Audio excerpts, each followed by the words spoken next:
길었던 이혼 소송을 마치고 5년 만에 자유를 되찾은 30대 후반 여성입니다.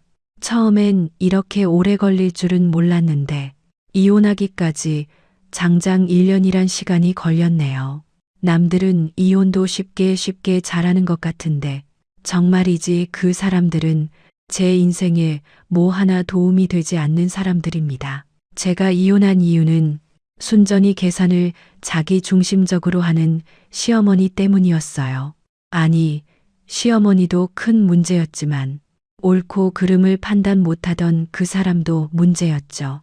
적어도 남편이라는 사람이 그나마 괜찮은 사람이었다면 시어머니와 연을 끊더라도 이혼까지는 하지 않았을 텐데 그야말로 모자 사이가 똑같아서 답이 없었어요. 저는 이혼을 결심하게 되었어요. 아직 살 날이 많은데 그 사람들 하는 짓을 보니 앞으로 남은 제 인생이 너무 불쌍하더라고요. 그리고 하나 있는 아들도 그런 사람들 영향을 받지 않는다는 보장이 없으니 어쩐지 그건 너무 두려웠어요. 그래서 아들을 위해서라도 이혼밖에는 답이 없다고 생각하게 되었죠.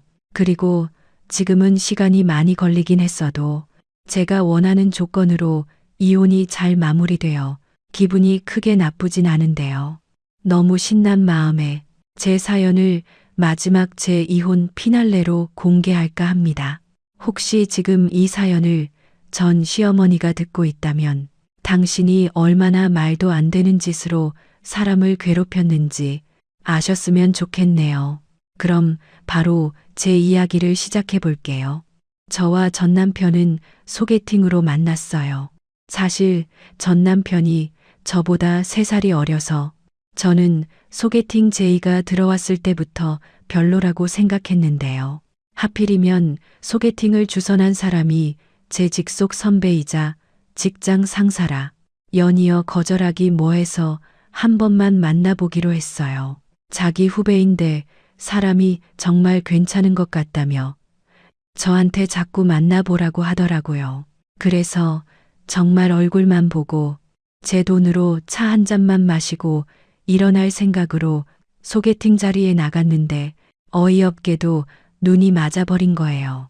저는 연하라고 하면 어쩐지 애 같을 것 같고 저한테 의지할 것 같아서 막연하게 싫었던 건데 막상 그 자리에 나가보니 전 남편은 연하라는 걸 인지하지 못할 만큼 참 어른스럽고 매너가 훌륭했어요. 제가 젠틀하고 지적인 남자가 이상형이었거든요. 그리고 제가 호감이 생겨 그랬는지 한편으로 생각하면 제가 연하가 싫었던 것처럼 남자 쪽에서 연상인 제가 싫었을 수도 있겠다는 생각이 들었어요. 그리고 대화를 하면서 알게 됐는데요. 그 사람은 오히려 연하인 여자가 별로라고 하더군요. 자기도 어쩐지 어린 여자는 자기 이용하고 벗겨먹을 것 같은 선입견이 있다고요. 그래서 소개팅 제의를 받았을 때 오히려 제가 능력 있는 연상이라 기대를 했다고 했어요. 그러면서 둘 다 콩깍지에 씌었던 건지 어째 대화도 술술 잘 되는 것 같고 서로 중요하게 생각하는 가치관도 비슷한 것 같아서 서로에 대한 마음이 커지기 시작했죠. 말이 잘 통하고 코드가 잘 맞는다는 건 남녀 사이에 정말 중요한 거잖아요. 당시 제 또래의 여자들은 결혼은 현실이라고 생각해 이것저것 현실적인 조건들을 많이 맞춰보느라 그 사람이 어떤 사람인지는 잘 보지 못하는 것처럼 보였는데 저는 결국 같이 사는 건 사람이라고 생각해 결혼을 하려면 현실적인 조건보다도 그 사람이 나랑 잘 맞는 사람인지 판단해야 한다고 생각했어요. 그래서 어찌 보면 연봉도 저보다 적고 홀어머니가 있는 남편의 조건 따위는 크게 생각하지 않았는데요. 그 사람은 저의 그 점을 정말 좋아했어요. 자신의 환경보다 자기를 더 자세히 봐줘서 고맙다고 했거든요. 아무튼 첫날부터 예상을 깨고 소개팅 자리가 좋았던 저는 은근히 애프터를 기다렸고 그 사람은 헤어질 무렵 이렇게 말했어요. 저는 현희 씨가 마음에 무척 드는데 현희 씨는 어떠세요? 혹시 아직은 잘 모르겠으면 저 몇 번 더 만나보실래요? 라며 저에게 명함을 내밀었고 그게 시작으로 저희는 몇 번의 만남 끝에 연인 사이가 되었어요. 그리고 연애하는 동안은 그 사람과 별다른 문제가 없었는데요. 다른 연인들처럼 어쩌다 다투는 일이 있어도 그 사람은 감정적인 사고보다는 이성적인 사고를 추구하는 인간이라 곧바로 시시비비를 가려 인정할 건 인정하고 오해는 빨리 푸는 쪽이라 싸움이 하루 이상 길어지는 일이 없어서 좋았죠. 그렇게 4년 넘게 좋은 감정으로 그 사람을 만났어요. 아무래도 제가 연상이다 보니 결혼 얘기를 먼저 꺼내기는 싫더라고요. 집에서는 만나는 남자가 있으면 얼른 결혼하라고 난리인데 저는 그 사람이 진심으로 프러포즈를 하길 기다렸어요. 제가 결혼하고 싶어 안달이 났다는 그런 인상은 주고 싶지 않았죠. 자존심 상하는 일이잖아요. 처음부터 좋아서 연애를 시작했지. 결혼하려고 연애를 한 것도 아니었고 혹시 그 사람이 결혼은 하고 싶지 않다고 하면 그 또한 존중해 줄 생각이었죠. 그런데 여느 때와 똑같이 그 사람과 데이트를 하는 중 그 사람이 먼저 저에게 이렇게 말했어요. 자기야, 우리 이제 슬슬 결혼해야 하지 않을까? 사실 나는 자기가 결혼 얘기를 하지 않아서 별 생각이 없는 줄 알았는데 주변에서 여자친구가 나이가 더 많으면 쉽게 결혼 얘기를 못 한다고 하더라고. 혹시 그래? 저는 기다리던 결혼 얘기가 나와 반갑기도 했지만 그 순간 저 질문에 대답을 하기가 쉽지 않았어요. 그렇잖아요. 저 질문에 그렇다고 얘기하면 내가 그동안 참고 기다렸다는 걸 들키는 꼴이고 아니라고 하면 저 말이 쏙 들어가 버릴 것 같아서 어쩌지 못하겠더라고요. 하지만 그런 생각을 하는 도중 자존심 때문에 이러지도 저러지도 못하는 제 자신이 싫어졌고 다음 날 저는 솔직하게 그 사람한테 제 마음을 고백하기로 결심했어요. 저기 있잖아. 어제 얘기한 거 말이야. 나 어제는 제대로 대답을 못했는데 할 말이 있어. 나 솔직히 자기랑 결혼하고 싶어. 근데 괜히 자기한테 부담 주고 싶지 않고 만난 시간이 길다고 꼭 결혼해야 한다고 생각하진 않아서 자기 마음이 더 궁금해. 뭐야, 정말이야? 나야 당연히 자기랑 결혼하고 싶다. 그럼 그냥 솔직하게 말하지. 바보. 그럼 우리 더 시간 끌지 말고 올해 안에 결혼하자. 어때? 저는 그 사람이 올해 안에 결혼하자는 말에 심쿵했어요. 이놈하고는 공평하고 평등하게 서로 존중하며 잘 살 수 있을 것 같았거든요. 그리고 그 사람은 결혼하기로 하고 난 뒤 저한테 반반 결혼을 하자고 했어요. 반반 결혼? 응. 나는 남녀가 새로운 시작을 하는 거니까 돈도 노동도 똑같이 해야 한다고 생각해. 누가 돈을 더 벌어오고 누가 더 많이 집안일하고 그러면 결국 불만이 쌓이잖아. 불만이 터지면 부부싸움이나 하고 나는 그래서 애당초 그런 거 예방하는 차원에서라도 반반 결혼하고 싶어. 나야 상관없는데 글쎄 그게 진짜 잘 지켜질 수 있을까? 아무래도 집안일이라는 게 여자가 더 잘하고 잘하니까 많이 하게 되잖아. 애를 낳아도 그렇고 에이 나를 뭘로 보고 그리고 이런 말 좀 서운하게 들릴 수 있는데 우리 둘 다 계속 맞벌이 해야 하잖아. 그럼 둘 다 일하는데 가사 분담이나 육아도 반반 하는 게 맞지. 나는 다 자신 있어. 저는 그 사람의 말에 흔쾌히 좋은 마음으로 응했어요. 제 입장에서는 나쁠 이유가 없었죠. 그리고 서로 가지고 있는 돈이 얼마인지 오픈하게 되었는데요. 저는 당시 붓고 있던 적금을 포함해 1억이 조금 넘게 있었어요. 그런데 전 남편은 저보다 사회생활을 늦게 하기도 했고 짠돌이 캐릭터가 아니다 보니 저보다는 돈을 많이 모으지 못했는데요. 당시 싹싹 긁어서 6천만 원 정도 되더군요. 반반 결혼하자고 하더니 일단 돈부터가 차이가 났어요. 하지만 그 사람은 이렇게 말했어요. 걱정하지 마. 나 1억 맞춰 올 수 있어. 그럼 자기랑 합쳐서 2억 가지고 신혼집이랑 다른 결혼 준비를 하자. 1억을 어떻게 맞춰 오려고? 설마 대출이라도 받으려고 그러는 거야? 꼭 그럴 필요는 없는데. 엄마한테 좀 빌리면 돼. 그리고 그건 내가 벌어서 갚으면 되지. 설마 우리 엄마가 나한테 은행처럼 이자를 내놓으라고 하겠어? 정말 그래도 돼? 그럼 내가 반반 결혼하자고 했는데 내가 자기보다 돈을 적게 들고 결혼을 하면 말이 안 되는 거지. 걱정하지 마. 그리고 앞으로 행복하게 살 일만 생각해. 우리 진짜 재미나게 잘 살자. 제가 단순했던 걸까요? 저는 그 사람이 너무 쉽게 이야기를 하니 어떤 의심도 하지 않고 결혼 준비에 들어갔어요. 그 사람이 정말로 자기 엄마한테 4천만 원을 빌려서 1억을 맞춰왔거든요. 그래서 신혼집은 돈에 딱 맞춰 준비하기 힘들어 제 명의로 1억 정도 대출받아 20년도 넘은 9억 소형 아파트를 매매했어요. 소소하긴 했지만 그 돈 안에서 살림살이와 기타 결혼 준비를 시작했는데요. 저희 부모님은 제가 외동이다 보니 그래도 어떻게 그러냐며 이것저것 해주고 싶다고 하시더군요. 하지만 저는 괜찮다고 그런 부모님을 말렸어요. 그 사람이 자기 엄마한테 돈까지 빌려 반반 결혼을 고집하는데 제가 부모님 도움을 받으면 반반 결혼이 아닌 게 되니 적어도 그 사람이 저희 부모님 때문에 자존심 상하는 일은 없게 해주고 싶었어요. 솔직히 저희 부모님도 돈 한 푼 들이지 않고 딸 시집 보내는 건데 나쁠 것도 없잖아요.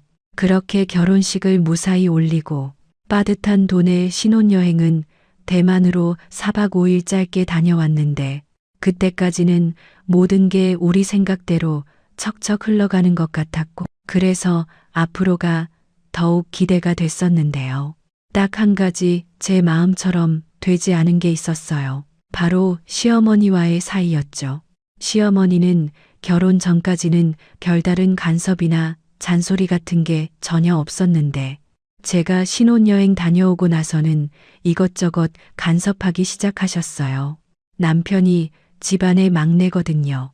위로는 누나가 2명 있었는데 아들 낳으려고 안 해본 게 없다고 하셨거든요. 그렇게 힘들게 얻은 아들이라고는 기대도 많다며 저에게 이렇게 말씀하셨어요. 너들 괜히 신혼 즐긴다고 시간 끌지 말고 얼른 애부터 가져라. 너는 우리 아들보다 나이도 많잖아. 출산하려면 엄마 나이가 중요한데 너는 이미 늦었으니 꾸물거릴 시간이 없지 않니? 내 말 무슨 뜻인지 알지? 아, 나는 한 3명 낳았으면 했는데 며느리가 이렇게 늙어서야 하나라도 제대로 낳을 수 있나 몰라. 라며 은근 막말을 하셨는데 저도 사람이니 기분이 좋을 리가 없었죠. 하지만 어른이기도 하고 저도 처음엔 좋은 게 좋은 거라고 하루라도 빨리 애를 낳으면 저런 말씀도 안 하시겠지 하는 생각에 넘겼는데 하나 넘긴다고 그게 끝이 아니더군요. 문제는 곧이어 또 터졌어요.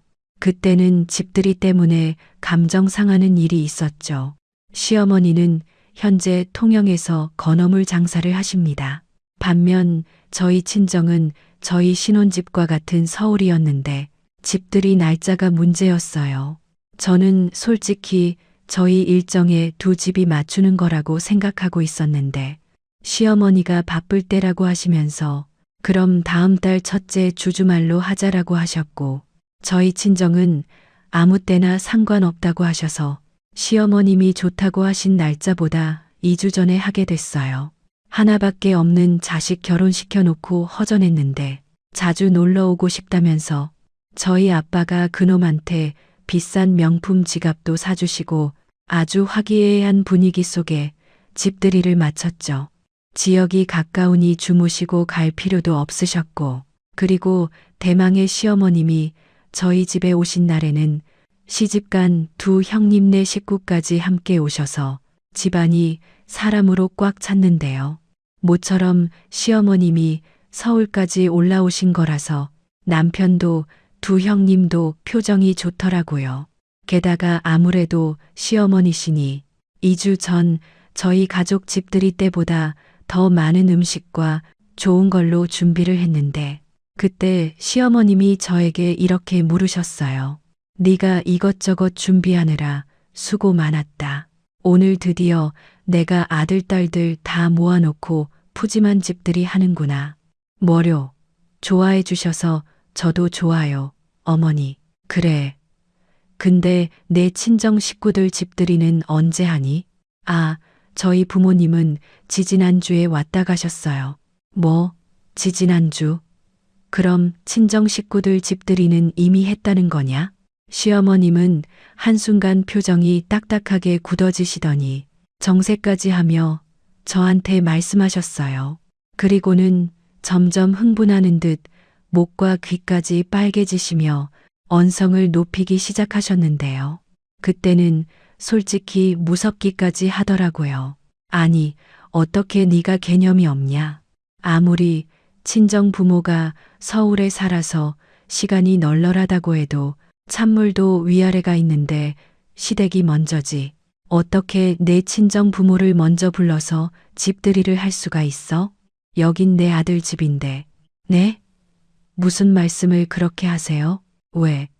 내가 못할 말 했냐? 솔직히 이 얘기까지는 안 하고 싶었는데 나는 너들 결혼할 때 돈 4천만 원 해줬다. 근데 너네 부모는 10원 하나 보태지 않았잖아. 그럼 당연히 집들이는 우리 식구가 먼저지. 넌 도움은 나한테 받고 베푸는 건 내 부모야? 이 무슨 고양이가 멍멍한다는 소리야? 어머니, 저는 그 말에는 동의할 수 없어요. 저희 반반 결혼이고 제가 1억 가지고 결혼했는데 그가 돈 부족해서 어머님한테 빌린 거잖아요. 저희 부모님도 저 외동이라 뭐라도 해주시겠다고 하셨던 분들이세요. 그런데 말씀을 그렇게 하시면 제가 너무 황당하죠. 황당하긴 개뿔. 그럼 내가 보태준 걸 보태줬다고 하지 뭐라고? 아니, 에휴, 아주 웃기지도 않아. 다음부터는 뭐든지 나한테 물어보고 너네 부모 챙겨, 알겠니? 저는 불같이 소리를 지르는 시어머니를 보고 심장이 벌렁거렸어요. 솔직히 그런 상황이면 누구든 놀라잖아요. 게다가 옆에 있던 형님들은 자기네들끼리 낄낄거리며 저를 가자미 눈으로 쳐다보는데 정말이지 수치스러웠어요. 떳떳할 것도 없는 게 아니고 저는 저 혼자 모은 돈으로 충분해서 당당하게 결혼한 건데 이 집 사람들은 하나같이 저를 결혼할 때 부모 도움 일도 못 받은 없는 사람 취급을 했는데 그때는 억울해서 손까지 벌벌 떨리더라고요. 그러던 중 술이 부족해 술을 사러 편의점에 다녀온 남편이 돌아왔고 뒤늦게 상황을 알게 된 그 사람은 제가 금방이라도 터질 것 같은 얼굴을 하고 있자 시어머니한테 찰싹부터 달래기 시작했는데요. 아유, 박 여사, 기분 좋게 아들 집들이 와서 왜 화를 내고 그래? 내가 그때도 말했잖아. 우리 반반 결혼하는 거라 내가 돈이 좀 부족하니 빌려달라고. 내가 갚을 건데. 엄마, 참, 됐어. 무슨 자식 결혼할 때 도와주고 돈을 돌려받니? 그냥 난 너한테 돈 해준다고 생각하고 준 거야. 내가 하나밖에 없는 아들한테 그 정도도 못하겠어? 그래, 우리 엄마는 아들밖에 모르지.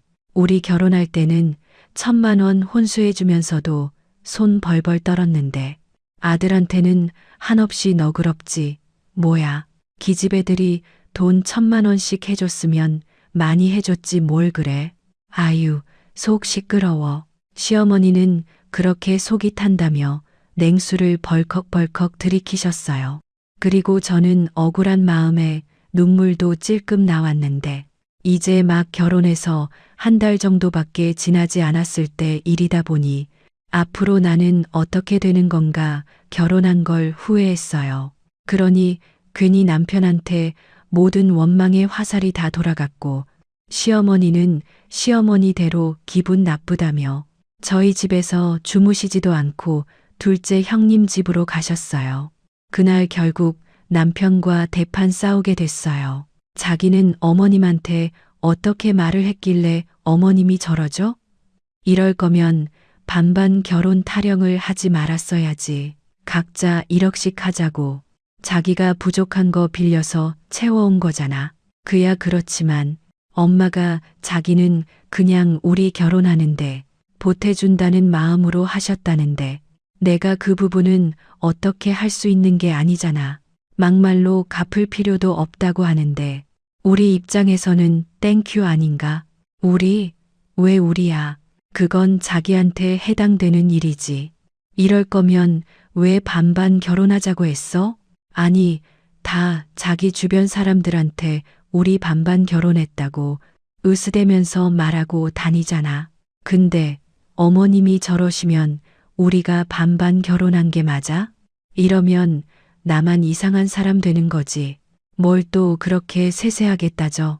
어찌됐든 나는 1억 채워왔고 우리 엄마는 빌려준 돈 안 받는 대신 자기가 돈 보태줬다고 생각하는 거니까 그냥 감사합니다 하면 끝나는 일이잖아. 자기 원래 이렇게 융통성 없는 사람이었어? 그니까 감사는 자기한테 해당되는 일이잖아. 근데 어머님은 당신이 돈 해줬다고 나한테 대접받고 싶어 하시는 거고 거기에 우리 부모님은 왜 무시하는 건데 언제 또 무시를 했다고? 그냥 우리 엄마 좀 이해해주면 안 돼? 솔직히 우리 엄마는 자기가 나이가 많아서 허락 안 하고 싶었는데 그거 참고 허락해줬으니 그만큼 자기한테 대접받고 싶은 거야. 저는 처음엔 제 나이를 걸고 넘어지는 남편놈 말에 더는 말을 섞고 싶지 않았어요. 제가 결혼해 달라고 매달렸어요? 서로 원해서 한 결혼인데 왜 제가 저딴 말을 들어야 하는지 기분이 나빴어요. 그런데 가뜩이나 화가 잔뜩 난 저한테 그 사람은 넘지 말아야 할 선을 넘었는데요. 그리고 우리 엄마 입장에서 좀 생각해 주면 안 돼? 그래도 시어머니, 아니, 장모님 같은 근처에 사는 것도 아니고 멀리 살고 있는데 모처럼 얼굴 봤을 때는 자기도 며느리 노릇한다고 생각하고 우리 엄마한테 신경 좀 써. 내가 받았든 우리가 받았든 결국 우리 엄마 돈 4천만 원 받은 건 팩트고 장인 장모님은 한 푼도 해주지 않았으니 그럼 우리 엄마한테 감사하다고 인사 정도는 할 수 있는 거 아니야? 자기까지 이럴 거야? 자기가 먼저 돈 빌려서 1억 채워온다고 하고 빌려온 사람은 자기. 그 감사 인사는 왜 내가 해야 하는데 그럴 거면 그냥 6천만 원씩 내놓고 시작하자고 했어야지. 가오는 자기 혼자 다 잡고 이게 뭔데? 저는 남편까지 저희 부모님에 대한 말을 함부로 하는 게 너무 짜증이 났어요. 그래서 그날 각방을 쓸 만큼 저희는 대판 싸웠고 아무래도 서로 부모님에 대한 이야기도 있다 보니 저도 그 사람도 물러나지 않았는데 다음날 회사에 가서도 일이 손에 잡히지 않고 이게 맞는 건지 자꾸만 화가 올라왔어요. 이럴 거면 그냥 초반에 이혼하는 게 낫겠다는 생각까지 하게 됐어요. 시어머님은 앞으로도 계속 4천만 원 해줬는데 자기한테 이렇게 할 거냐고 저한테 갑질할 것 같았고 거기에 우리 부모님은 딸 시집 보내면서 한 푼도 안 해준 능력 없는 부모 취급을 할 것 같은 생각에 저는 이혼 서류 양식을 인터넷에서 다운받아 작정해서 남편 앞에 던졌어요. 이게 뭐야? 협의 이혼 의사 확인 신청? 내 건 다 적었으니 자기 거 다 적는 대로 법원에 내면 돼. 자기야, 왜 그래? 진짜 왜긴. 나도 억울하니까 그렇지. 어머니 진짜 너무 하신 거 아니야? 아님, 자기가 반반 결혼하는데 돈 부족해서 채워달라고 제대로 얘기한 거 맞아? 아니, 어떻게 우리 부모님까지 무시하면서 그렇게 말씀하실 수가 있어? 거기에 자기까지 나더러 감사하게 생각하라니. 이럴 거면 그냥 하루라도 빨리 정리하는 게 서로 정신 건강에 좋을 것 같아. 알았어. 내가 말 실수했고 다 잘못했어. 우리 엄마한테도 앞으로 말 조심하라고. 내가 중간에서 잘할게. 그럼 되잖아. 우리 결혼한 지 얼마나 됐다고. 벌써 이혼 타령이냐? 나는 그냥 서로 부모한테 잘하자는 취지에서 말한 것뿐인데, 다르고, 다른데 그렇게 말하면 당연히 기분 나쁘지. 내가 먼저 사과할게. 미안해. 자기가 먼저 반반 결혼하자고 해놓고. 알았어. 우리 이제 그 얘기는 그만하자. 내가 잘못했다니까. 다시는 지난번 같은 일 안 생기게 할게. 약속해. 그 사람은 제가 이혼 서류까지 들이밀자 그제야 미안하다고 했어요. 그리고 앞으로 이런 일은 없을 거라고. 저한테 기분 풀라고 하는데 기분이라는 게 풀려야 풀리는 거지. 억지로 풀리는 게 아니잖아요. 그래서 그 뒤로도 며칠 정도 그 여운이 계속되었는데 시어머니는 제가 당신을 그렇게 보내놓고도 전화 한 통이 없다고 불만을 쌓아두고 계셨다고요. 결국 당신도 터져서 저한테 왜 전화 한 통이 없냐고 따지고 저는 아무 말도 하지 않았어요. 잘못해서가 아니라 죄송하다는 말을 하고 싶지 않았거든요. 너는 어째 어른이 말을 해도 대꾸도 없냐? 너는 내가 통영까지 잘 내려갔는지 궁금하지도 않아? 아무리 내 아들보다 나이가 많다고 해도 그렇지. 애가 왜 이렇게 뻣뻣해? 너네 부모한테도 그러냐? 말 좀 해봐. 성질 급한 년. 어머님, 말씀 좀 함부로 하지 마세요. 저도 사람이에요. 그런 말 듣고 제가 무슨 기분으로 어머님한테 전화를 드려요? 하이고, 이젠 나더러 하다하다. 늙은이가 며느리 눈치라도 보라는 거냐? 며느리가 당연히 시어머니 안부를 묻고 챙기는 거지. 자기 기분 안 좋다고 그걸 안 한다고? 네. 어머니 아들도 저희 부모님한테 안부 전화 안 하는데 제가 기분도 나쁜 마당에 왜 어머니 안부까지 챙겨야 해요? 저는요, 솔직히 억울해요. 제가 시집 오면서 못한 게 없는데 왜 이런 취급을 받아야 하죠? 저 솔직히 어머니가 그렇게 가셔서 이혼까지도 생각했어요. 뭐야, 이혼. 나 참 기가 막혀서 내가 뭐 없는 소리를 했냐? 요즘 며느리들 무섭다고 하더니 그 말이 정말이었네. 그리고 어느 집 사위가 처가에 안부 전화를 해. 사위는 100년 손님이야. 넌 배울 만큼 배웠다는 애가 그것도 모르니? 말 같은 소리를 해야지. 내키지도 않은 거 결혼시켰더니 애가 아주 별소리를 다 듣네. 나 때문에 이혼을 생각을 해? 너 지금 그게 어른한테 할 소리야? 너네 부모는 널 어떻게 키운 거니? 지금도 보세요. 왜 불똥이 저희 부모님한테 튀어요? 그럼 앞으로 창석 씨가 잘못하면 어머니한테 그렇게 배웠냐고 따지면 될까요? 저는 이런 식으로 말씀하시는 게 이혼을 생각할 만큼 싫다는 거예요. 저는 그때 이렇게라도 끝장을 보고 싶어서 할 말 다 했어요. 얼굴 보고 하는 말도 아니고 전화로 하는 건데 못할 이유가 없겠더라고요. 그리고 그와 반대로 혈압만 잔뜩 오른 시어머니는 신경질적으로 전화를 끊어버리셨어요. 그 뒤에 몇 번 더 전화가 걸려왔지만 일부러 받지 않았어요. 제가 안 받으면 당신 아들한테 하시면 될 일이라고 생각하기도 했고요.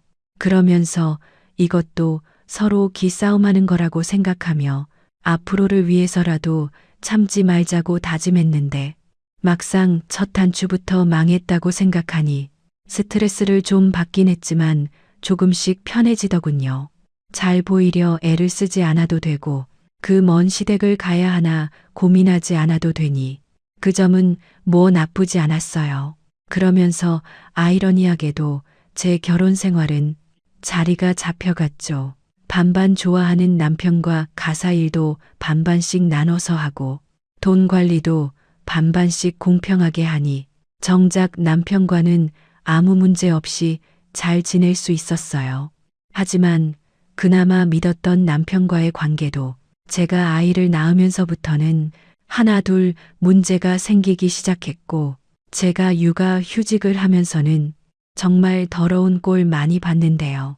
제가 휴직 중엔 돈을 못 번다고 이 인간이 불만을 갖기 시작했거든요. 자기야, 나 어제 모유 수유하느라 한숨도 못 잤는데 자기가 아기 옷 세탁이랑 집 청소 좀 해주면 안 될까? 뭐, 지금 나더러 자기 일을 하라고? 싫어. 나는 밖에서 돈도 버는데 내가 그 일을 왜 하냐? 뭐라고? 지금 그게 무슨 말이야? 내가 놀아서 그런 것도 아니고 애 때문에 힘들어서 부탁하는 거잖아. 부탁이고 뭐고 난 뭐든 공평하게 하는 게 맞다고 생각해. 자기 지금 회사도 안 가고 돈도 못 버는데 집에서 살림이라도 전담해서 열심히 해야 하는 거 아니야?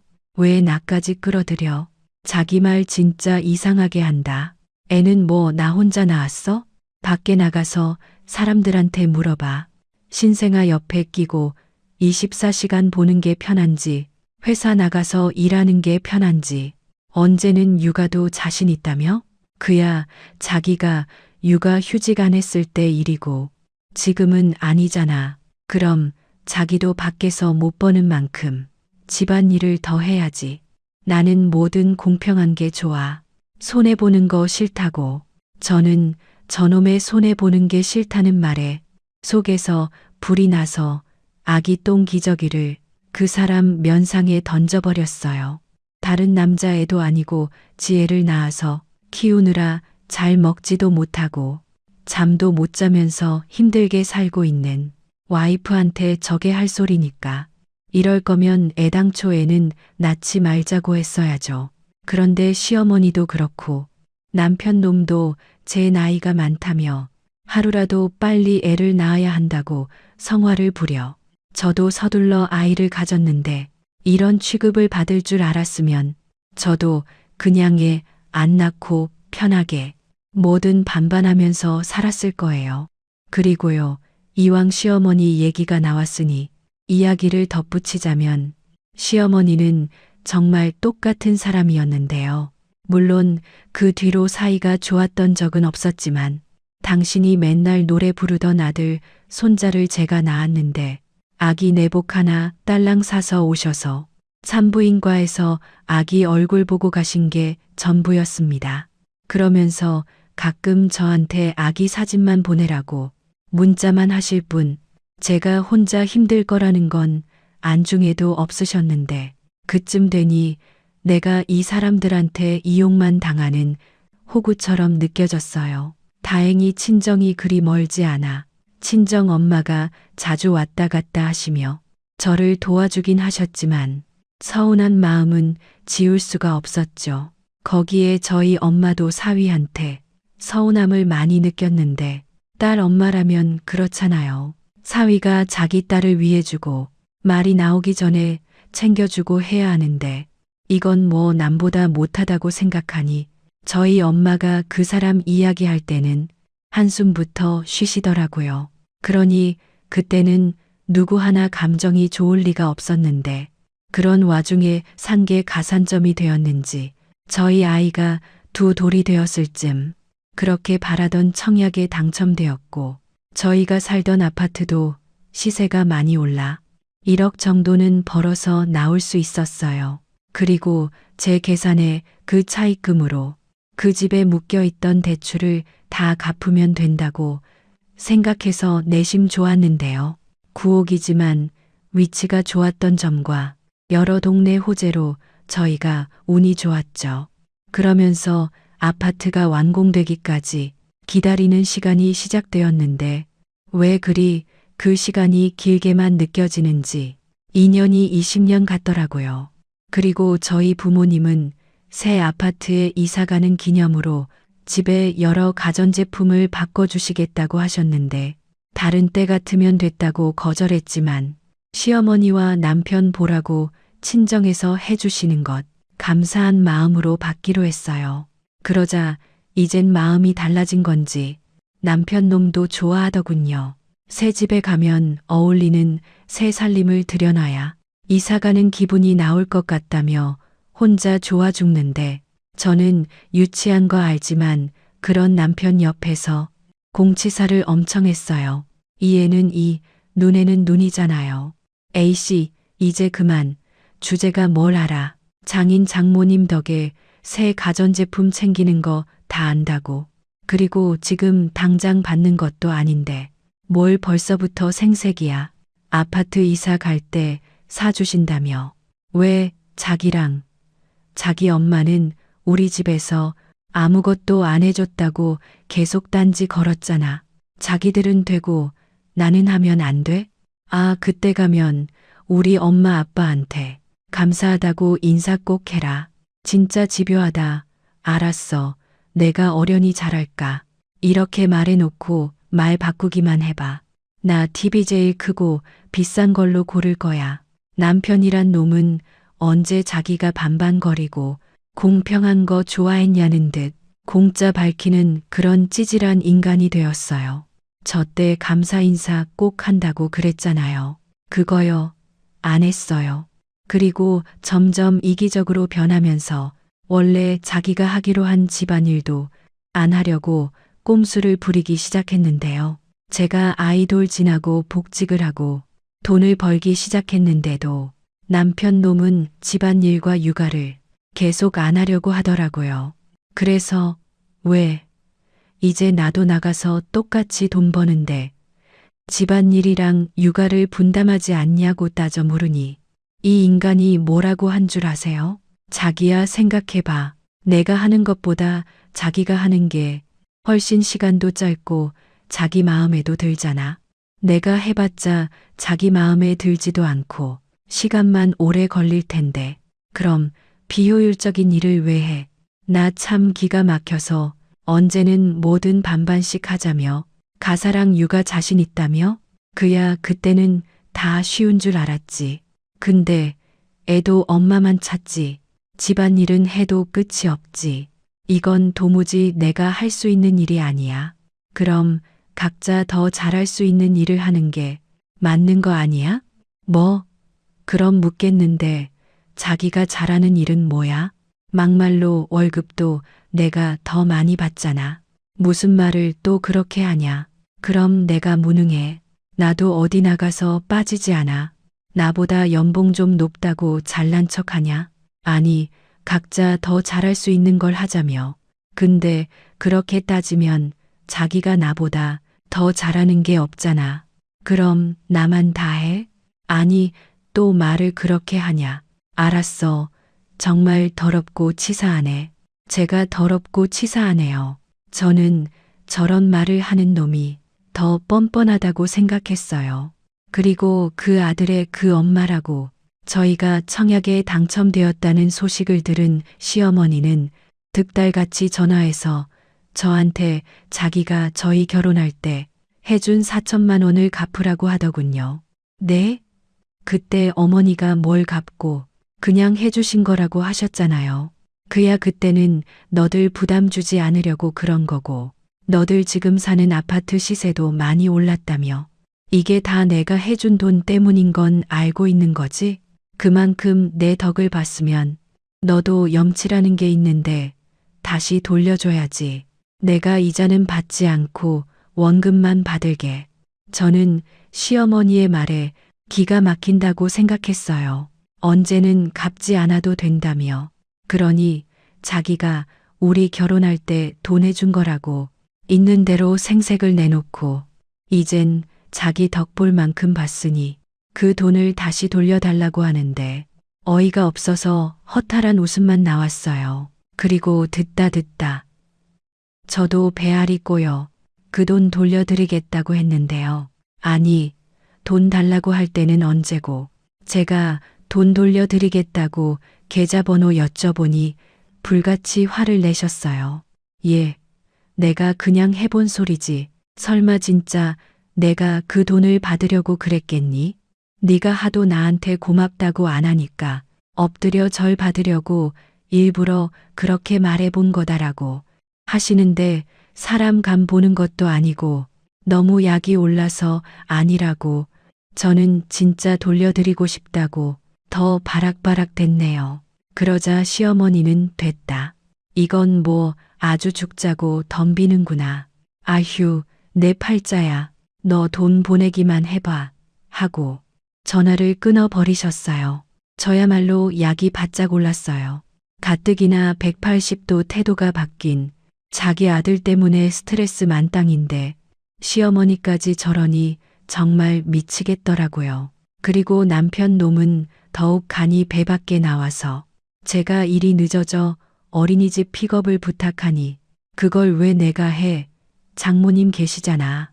다른 집들 보니까 다 장모님이 손주 손녀 픽업해서 딸 퇴근할 때까지 간식도 주고 밥도 주고 다 하던데 라고 입을 함부로 놀리니 그 입을 찢어버리고 싶었어요. 그래서 제가 왜 아빠가 있는데 왜 할머니가 그렇게 해야 하냐고 한 소리를 했더니 원래가 그렇다고 하는데 세상에 원래가 어디 있나요? 아니, 누가 보면 저보다 3살이 어린 게 아니라 고리타분한 게 남편이 13살 많은 줄 알겠더라고요.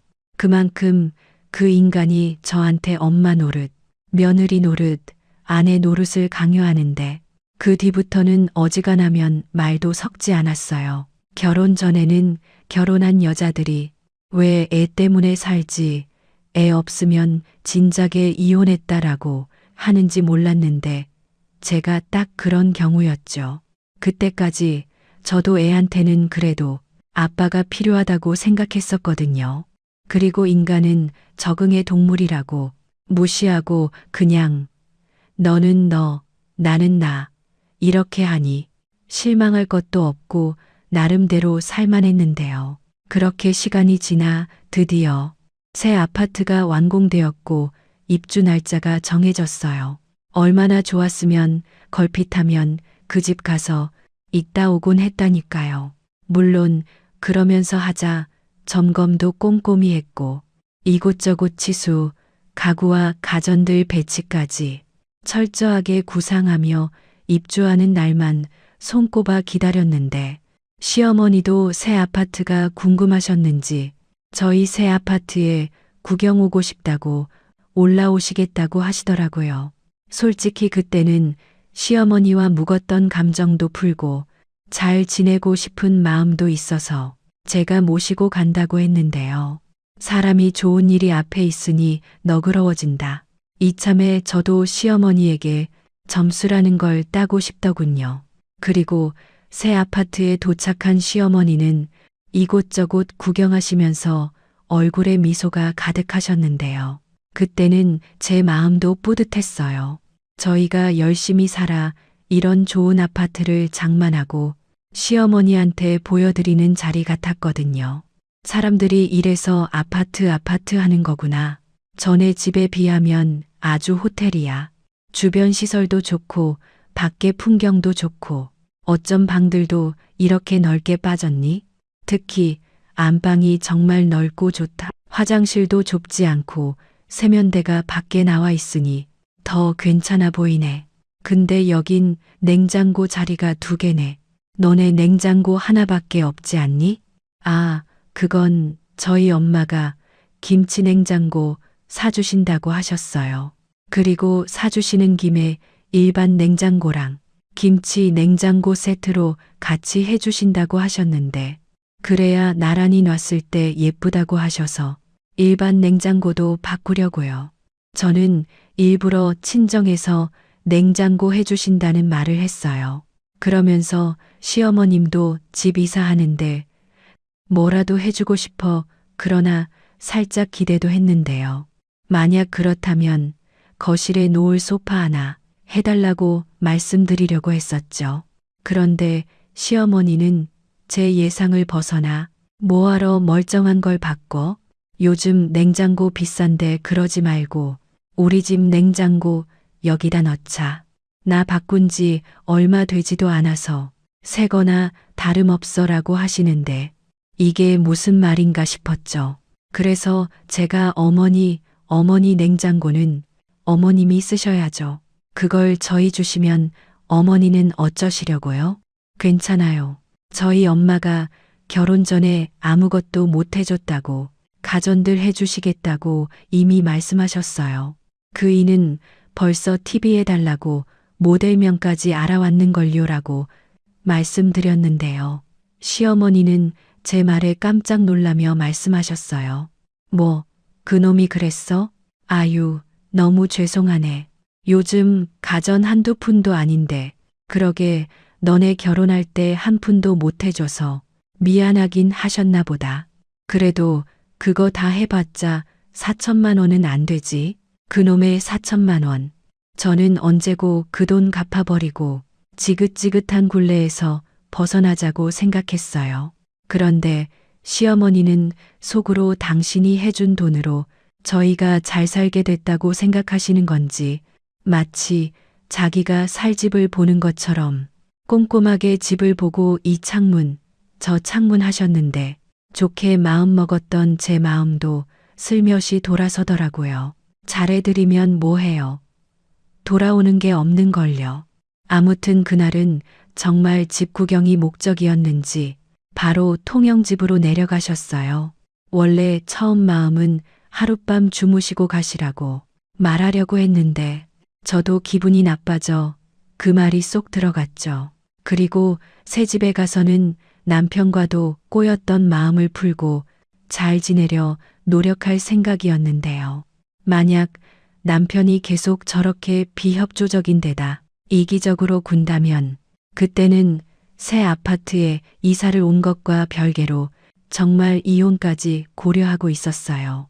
그때쯤 남편은 자기 아는 사람한테 새 아파트 이사 간다며 자랑하느라 정신없이 바쁜 나날을 보내고 있었는데 지금 생각해보니 이 인간은 지 능력을 멋대로 과대평가하면서 주변에 허세를 부리는 낙으로 살았던 것 같네요. 아무튼 그때부터는 이사 준비한다고 저는 눈코 뜰 새 없이 바빴어요. 주말이면 필요한 것들 사러 여기저기 다녔고 입주 전에 청소며 미리 오는 가구들 받아 놓는 것까지 정신이 없었는데요. 그러던 중 시어머님이 할 말이 있다며 통영에 내려오라고 연락을 하셨더라고요. 저는 내심 저 이사 날짜가 다가오니 일부러 내려오라고 하시는 건가 싶어 아이를 데리고 그 먼 통영까지 내려갔는데요. 제가 거기서 들은 말은 기절초풍할 말이었어요. 여기까지 내려오느라 힘들었지. 나도 왔다 갔다 해보니 통영이 멀긴 해. 그리고 내가 혼자서 가만히 생각하니 은우 엄마 네가 참 고생이 많은 것 같더라. 아직 애도 어린데 일하랴, 애 키우랴. 네가 정신이 없지. 뭐 그렇죠. 그래서 내가 생각해봤는데 애 봐줄 사람이 집에 있으면 네가 좀 편하지 싶다. 나도 여기서 혼자 지내는 것도 힘들고 이참에 아들 집에 들어가 사는 것도 나쁘지 않을 것 같아. 네? 그게 무슨 아들 집에 들어와 사신다는 말은 저희 집에 들어와 사신다는 말씀이세요? 그래, 뭘 그렇게 놀라냐? 홀어머니가 혼자 사는 게 힘들면 당연히 아들한테 기대는 거지. 어머니 말도 안 돼요. 저는 한 번도 그런 생각 안 해봤어요. 얘가 지금 뭐라는 거야? 그럼 나더러 힘들어도 혼자 살다 죽으라고? 내가 이러려고 너희들한테 돈 해줬냐? 아니 막말로 네가 시집와서 나한테 해준 게 뭐가 있니? 안부 전화를 자주 하는 것도 아니고 며느리 노릇을 하는 것도 아닌데 내가 네가 이뻐서 참고 봐줬겠어? 그리고 꼭 나쁘게만 볼 것도 없다. 내가 그 집에 들어가 살면 살림이라든가 해봐주는 거 다 해줄 텐데 내 입장에서도 좋지. 마음 편하게 회사만 다니면 될 텐데. 너들 그것 때문에 자주 싸웠다면서. 너 일, 내 일 따지느라 둘이 박 터진다고 하던데. 저 말은 또 누구한테 들으신 건지. 저는 갑작스러운 시어머니의 합가 희망 선언에 없던 혈압이 쭉 올라가는 것 같았어요. 그런데 한 번도 도움이 되지 않았던 이 인간이 시어머니 말에 활짝 웃으며 저한테 잘 됐네. 자기 맨날 힘들다고 앓는 소리 했는데 이참에 엄마랑 같이 살면 다 해결이네. 자기가 그랬잖아. 장모님 신세 지는 거 싫다고. 엄마 잘 생각했다 라고 하는데 그 순간 내가 왜 내 발로 여기까지 내려왔지 하는 생각이 들었어요. 그리고 이건 빙빙 돌려 말하면 피곤해진다 생각에 절대 싫다고 단칼에 거절했는데 이 인간이 저더러 현명하게 생각하라고 하더군요. 그러자 시어머님도 내가 이참에 너랑 같이 살면서 너한테 가르칠 것이 많다. 가만 보면 너는 뭐가 먼저고 뭘 위하고 살아야 하는지 잘 모르는 것 같아 라고 말씀하시는데 진심으로 소름 돋았네요. 저 말 때문에라도 더욱 시어머니와 같이 살고 싶지 않았어요. 그래서 다시 강력하게 말했죠. 저는 아까도 말씀드렸지만 절대 싫어요. 이제 아이도 어린이집에 적응했고 이제 와서 불편하게 시집살이 하고 싶지도 않고요. 무엇보다 저한테 물어보시는 것도 아니고 통보하시는데 솔직히 이건 아니지 않나요? 어머니 말씀처럼 어머니 거동하기 힘드시고 생활이 어려워지면 생각해 볼 일이지 지금은 싫습니다. 저는 뒤도 안 돌아보고 그렇게 제 할 말만 하고 아이를 안고 그 집을 나왔어요. 거기 계속 있어 봤자 좋은 소리 들을 것 같지도 않았고 좋은 생각이라 며 호들갑 떠는 남편 놈도 꼴 보기 싫었죠. 그리고 예상한 대로 저희는 집에 오는 길에 차에서 대판 싸웠어요. 남편이 시어머니 앞에서 어떻게 그렇게 말하냐고 저더러 윤리도 안 배운 여자라고 하더군요. 그래서 제가 입장 바꿔 생각해 보라고 딱 한마디 했는데요. 사위는 원래 처가에 가서도 대접받고 어려운 사람이야. 원래가 그래. 아마 장인 장모님이 더 싫다고 하실걸. 근데 며느리는 아니잖아. 며느리는 시집 오면 그 집 사람 되는 거고 시부모 부양할 의무가 있다고. 누가 그래? 며느리는 뭐 사람 아니야? 자기 말 들으면 여자는 절대 결혼하면 안 돼. 자기는 일도 손해보고 싶어 하지 않으면서 왜 자꾸 나한테 강요하는 건데? 내가 손해보고 싶지 않으면 남도 똑같은 거야. 아니, 결혼 전에는 공평하고 평등한 거 따지는 사람 아니었어? 그야 결혼 전 얘기고 내가 살아보니 결혼이라는 게 공평하고 평등할 수가 없는 거더라고. 여자 역할이 그렇게 많은데 내가 그걸 어떻게 대신하니? 아무튼 우리 엄마한테 당장 사과해. 싫어. 내가 잘못한 것도 없는데 사과를 왜 해? 저는 끝까지 싫다고 버텼어요. 그러자 남편은 저한테 실망했다며 저와 말도 섞지 않고 저를 아주 공기 취급하며 본체 만체 했는데요. 그렇게 이삿날 당일이 되었죠. 부부가 사이가 안 좋아도 이사는 해야 하잖아요. 그래서 묵묵히 저는 제 할 일만 했어요. 그리고 이참에 각방을 쓰는 것도 나쁘지 않겠다고 생각하며 남편 방을 안방과 제일 먼 방으로 빼줄 생각을 하고 있었는데요. 아무래도 제가 아이와 둘이 있을 테니 안방을 써야 할 것 같았거든요.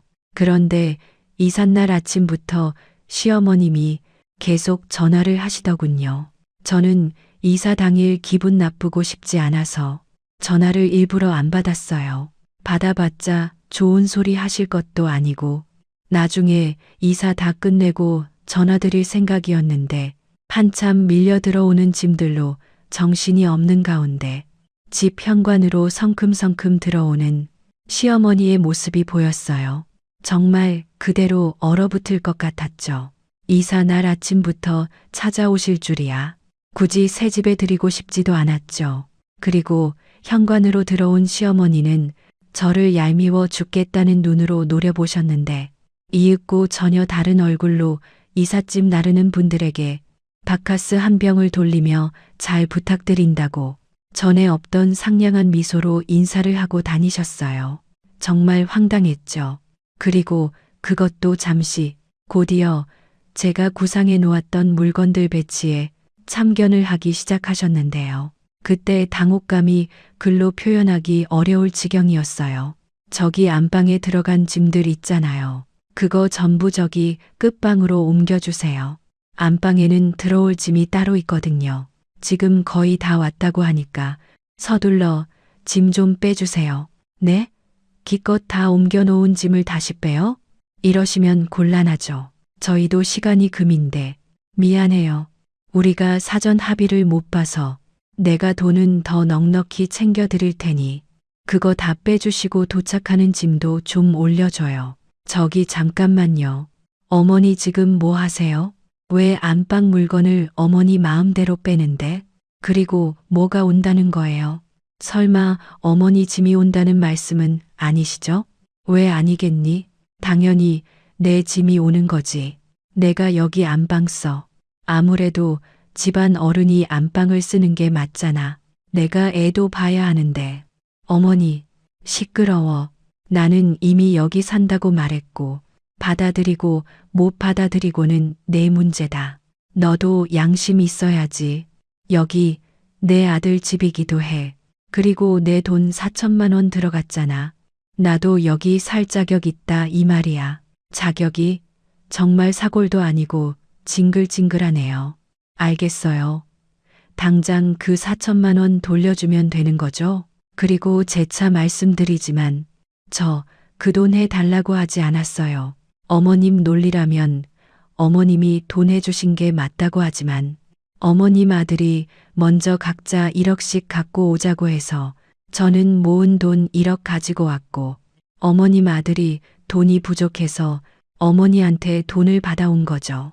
어머님도 사실은 다 알고 계시잖아요. 그때는 아들 자존심 상할까 돈 채워주신 거면서 왜 지금은 제가 어머니한테 돈을 받은 사람 취급을 하시죠? 얘가 또 그 소리야. 그거나 저거나 똑같은 말이잖아. 네가 그런다고 내가 준 돈이 없던 게 되는 거야? 저는 만약에 어머님이 이러실 거 알았으면 됐다고 자존심이고 나발이고 6천만 원만 가져오라고 했을 거예요. 그때는 뭐든 공평하게 하자고 하더니 이게 뭐예요? 어머님은 어머니대로 있는 생색, 없는 생색 다 내시고 어머니 아들은 지가 말한 것들 지키지도 않고 이리 빤질 저리 빤질 이기적으로 구는데 오늘도 보세요. 어머님이 여기 오셔서 저랑 일할 거 아니까 미리 내뺐잖아요. 왜 이렇게 막 밀고 들어오시면 제가 정말 안방 내어 드릴 줄 아셨어요? 어림도 없어요. 저는 진심으로 빡이 쳐서 고래고래 소리를 질렀어요. 그러니 당연히 이삿짐 옮기시는 분들이 다 듣고 구경하고 계셨죠. 그리고 일부 오지랖 넓은 아주머니와 아저씨들은 한마디씩 말을 보태기도 하셨는데요. 세상에나 그런 거 완전 사기 결혼이니 여자 쪽에서 이렇게 왔는데 얼마나 억울하지 하며 제 편을 들어주자 시어머님은 얼굴이 시뻘개져서는 그 사람들한테 한 소리 하셨어요. 이 바닥 어른들 아무것도 모르면서 남의 집 가정사 끼어들지 말아요. 예? 시집 와서 지금까지 지할 도리도 안 한 날라리 며느리였던 거 차린 적 없고 안부 전화도 잘 안 했다고 아까도 나한테 바락바락 하는 거 봤잖아요. 잘 알지도 못하면서 사기 결혼이라니 요즘 누가 며느리한테 그따지고 그럽니까? 지들끼리 부모한테 손 안 벌리고 살면 고마운 거죠. 그럼 사모님네 대가들은 처가에 그렇게 잘해요? 장모 생신상도 차려주고 안부 전화도 하고 나 참 남자랑 여자가 같아요. 나도 딸이 있지만 사위가 차려주는 생일상 불편해서 싫어요. 그런데 며느리는 다르잖아요. 다르기 뭐가 달라요? 내가 보기엔 며느리가 지금 제일 불쌍하네. 이렇게 시어머니가 갑자기 들어와서 안방 내놓으라는 경우는 일하면서 처음 봐요. 뭐예요? 사람들이 돈 받고 일이나 할 것이지 무슨 참견이야. 저는 시어머니와 이사센터 직원분들이 다투는 걸 보고 결심했어요. 저런 사람하고는 더 이상 가족이란 이름으로 같이 하고 싶지 않다고요. 그래서 남편 놈한테 빨리 들어오라고 전화를 했고 곧 어머니 계좌에 바로 4천만 원 쏴 드렸네요. 잔금 치르는 날이라 이체 한도를 높여놔서 번거롭게 은행 가지 않고 그 자리에서 해결할 수 있었죠. 그러자 시어머니 핸드폰에서 요란스럽게 알람 소리가 났고 시어머니는 자신의 핸드폰을 확인하고는 저를 죽일 듯 노려보셨는데요. 저는 꿈쩍하지 않고 말했어요. 돈 입금된 거 확인하셨죠? 정확히 4천만 원이에요. 그러니까 이젠 저는 어머니한테 받은 거 없고 여기 사실 자격도 없으세요. 저 싸가지하고는 너는 그래서 안 된다는 거야. 이 돈 딱 보내면 다야? 다는 아니죠. 앞으로 시시콜콜 따질 게 얼마나 많은데요. 그런데 뭐 그런 것들도 다 법원에서 알아서 따져주지 않겠어요? 그러니 이제부터는 싸가지 없는 며느리 그만 보시고 어머님 아들 데리고 가세요. 이 집 명의 대출 때문에 제 앞으로 해놨거든요. 그리고 재산 분할 아주 정확하게 해서 나눌 거니까 그것도 염려 마세요. 제가 어머님 아들보다 더 많이 버는 건 알고 계시죠? 그러니 이제 그만 억울해 하시고 기다렸다가 아드님 오시면 같이 가세요. 뭐야? 너 지금 나랑 뭐 하자는 거야? 보면 몰라요. 이제 이혼하겠다는 말이잖아요. 저 정말 많이 참고 살았어요. 근데 지금 생각해보니 지금까지 참고 산 제가 등신 같네요. 제가 뭐가 쉬워서 이딴 취급을 받고 살죠? 다른 집 시어머니는 며느리가 아들보다 능력이 좋으면 그렇게 잘해준다고 하던데 어머님이 좀 이상해요. 저는 이혼까지 결심한 마당에 사람 있는 데서 할 말 다 했어요. 그러자 그 중에 주방짐 옮겨주시는 이모님이 박수를 쳤고 시어머니는 자기 분의 온몸을 부르르 떨며 박차고 자리를 떠나셨는데 그 뒤에 대고 저는 소리쳤네요. 그냥 가시면 어떡해요? 아드님 데려가셔야 하고요. 그러자 몇 분 되지 않아 밖에서 자기 엄마를 만났는지 남편 놈이 잔뜩 화가 나서는 씩씩거리며 집으로 올라왔는데요. 제가 차분한 목소리로 말했어요. 어머니한테 들었지. 나 이제 더는 너랑 안 살아. 그동안 얼마나 더럽고 치사했던가. 반반 결혼 좋아하네. 너는 반의 반도 못했어.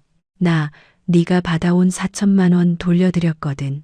어머님한테 쏴드린 건데 너 좋아하는 계산 잘해봐.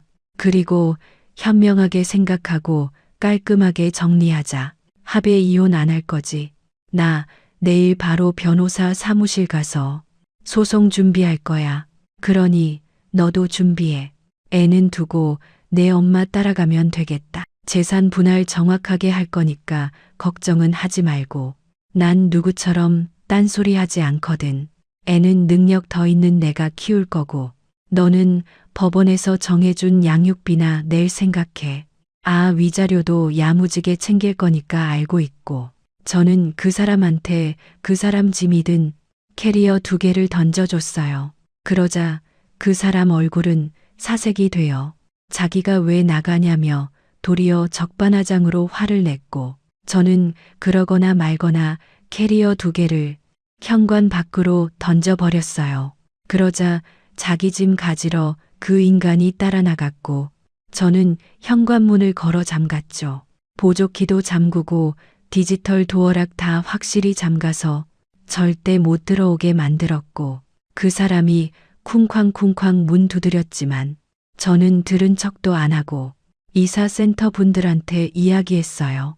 그 사람 다시는 안 들어올 거니까 신경 쓰지 마시고 하시던 거 계속하세요. 그리고 팁은 제가 하겠다며 오늘 너무 죄송하다고 이사 심부름 돌려보내드렸는데 그분들이 도리어 저한테 파이팅 하시며 사다리차 타고 돌아가셨는데요. 어찌나 감사하던지요. 그리고 남도 이렇게 알아주는데 그동안 왜 바보같이 참았나 하는 생각에 저는 독을 잔뜩 품었고 그 뒤 법정 진흙탕 싸움이 벌어졌어요. 그러면서 남편 놈은 어떡하든 저와 합의해 이혼 소송을 취소하려고 매일 제 회사에 찾아와 그야말로 싹싹 빌더라고요. 악어의 눈물이죠. 계산 좋아하는 그 사람이 저랑 헤어지면 지가 손해라는 걸 모를 리가 없잖아요. 근데 제가 바보입니까? 사람이라면 누구든 참을 수 있는 한계가 있는데 그 사람은 저를 잘못 봐도 한참 잘못 봤어요. 그리고 그 사람이 지원 말을 달달 볶았는지 어느 날부터는 시어머니도 전하며 문자며 아주 난리도 아니었는데 내용도 참 가관이더군요. 어떤 날은 쏘아붙이듯 화를 내고 또 어떤 날은 자기가 다 잘못했다며 이혼 소송 취하하면 앞으로 합가하자는 말 절대 꺼내지 않겠다고 하는데 저는 다 믿지 않을 뿐더러 그 사람들과 가족이라는 이름으로 사는 거 자체가 싫었어요. 그렇게 한 달이 지났고 저와 제 변호사는 재산 분할은 정확하게 양육비와 위자료는 받을 수 있는 최대치를 요구했는데요. 그러자 시어머님이 말도 하지 않고 저희 친정으로 가셨더군요. 제발 저 좀 말려달라고요. 하지만 이미 저한테 모든 정황을 들은 부모님은 그런 시어머니의 말을 들어주지 않았는데요. 오히려 저희 엄마가 너 잘 만났다 하시며 시어머니한테 큰 소리 치시고 그동안 참았던 거 다 쏟아냈다고 하는데 보다 못한 저희 아빠가 저희 엄마를 말렸대요. 아무튼 그렇게 오래도록 합의가 되지 않아 시간을 끌던 중 드디어 남편 놈한테 위자료 2천만 원과 양육비를 매달 150만 원 지불하라는 법원의 판결로 1차 소송이 끝이 났는데 그놈이 인정할 수 없다고 항소하는 바람에 소송이 더 길어졌어요. 그렇게 무려 1년이란 시간이 걸려 저는 지금의 자유를 얻게 되었고 아이는 생각보다 아빠도 찾지 않고 잘 지내고 있어요. 뭐 따지고 보면 아빠가 그리울 만큼 그 인간이 아이를 봐줬던 적이 없었잖아요. 그때는 그게 참 못마땅하고 서운했는데 지금은 오히려 잘 됐다 싶어요. 그리고 친정 부모님이 저희 아들을 무척이나 예뻐하며 잘 챙겨주시는데요. 그 덕에 저는 아무런 걱정 없이 회사 잘 다니고 만족스러운 생활을 하고 있어요. 이사도 가지 않아도 돼서 그 아파트에서 아이와 둘이 잘 먹고 잘 살고 있거든요. 결과적으로 그 인간만 그렇게 싫다는 손해보고 제 엄마랑 살게 되었는데 다행이라고 해야 할까요? 시어머니가 통영집이랑 가게를 정리한 돈이 있어서 그 돈으로 작은 빌라를 샀나 보더군요. 그리고 재산 분할해서 가져간 돈도 있는데 사실 그 돈도 제가 시어머니한테 보낸 4천만 원이랑 위자료, 양육비 이 시급으로 거의 제가 다 챙겨서 돌려줄 금액도 별로 없었는데 솔직히 아직까지 너무 고소합니다. 그동안 받았던 스트레스가 풀릴 만큼 곱씹으며 회사 일로 짜증날 때마다 생각하고 있어요. 그리고 남편 놈 소개해줬던 회사 선배는 저한테 미안하다며 그런 쓰레기인 줄 몰랐다고 하는데 그것도 쿨하게 이해해드렸어요. 그 선배가 결혼해서 그 사람이랑 살아보지 않았는데 그걸 다 어떻게 알겠어요? 그리고 이젠 과거보다는 미래가 더 중요한 저이기에 남은 인생은 그동안 힘들게 한 장애물 다 치워버렸으니 인생의 고속도로 달리듯 앞으로도 쭉 아이 키우며 행복하게 살고 싶은 마음인데요. 저 그렇게 살 수 있겠죠? 아이를 위해서라도 좋은 엄마가 되고 싶어요. 그리고 가능한 영원히 그 사람들과 상종하는 일은 없길 바라고 있는데요. 아들이 그 사람들 닮지 않고 뭐가 진짜 현명한 거고 어떻게 사는 게 잘 사는 건지 잘 가르치려고요. 부디 엄마의 이런 마음을 우리 아이가 알아주길 바라며 길었던 제 이야기를 마무리하도록 하겠습니다. 막상 이렇게 글로 써보니 저 정말 이혼하기 잘한 것 같아요. 아니, 왜 조짐이 보였을 때 바로 이혼하지 못했는지 후회가 밀려오는데요. 꼭 저처럼 참고 살고 계신다면 과감하게 여러분의 인생만 놓고 생각해 보시길 감히 추천드립니다.